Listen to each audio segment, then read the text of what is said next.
Hi everyone, welcome back. I hope you had a great Easter. I'm looking forward to the summer term, as though we may not all be together, we can still work collectively as a community. So Jasmine has sent a little message, which I hope puts a smile on your face. Enjoy. Hey everyone, it's Jasmine. I hope you're all doing well and enjoying the sunshine. I just wanted to make this video to check up on you all, really. Obviously these are completely strange times that we're living in, but make sure that in this time, you are doing work, but also you might be doing something you wouldn't necessarily have time to do before. So, for example, learning a new skill.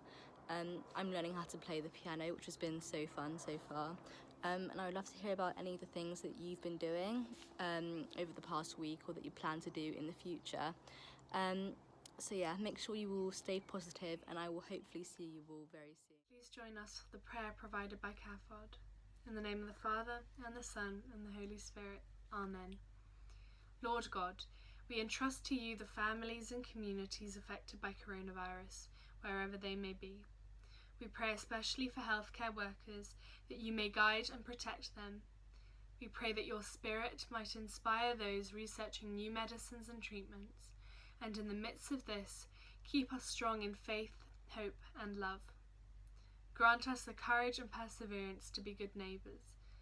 May the words of your Son, Jesus Christ, in the Our Father, be our prayer as we entrust ourselves and all of us who are affected to your infinite power and love. Please join me as we say, Our Father, who art in heaven, hallowed be thy name. Thy kingdom come, thy will be done on earth as it is in heaven. Give us this day our daily bread, and forgive us our trespasses, as we forgive those who trespass against us. And lead us not into temptation, but deliver us from evil. Saint Augustine, pray for us. In the name of the Father, and the Son, and the Holy Spirit. Amen.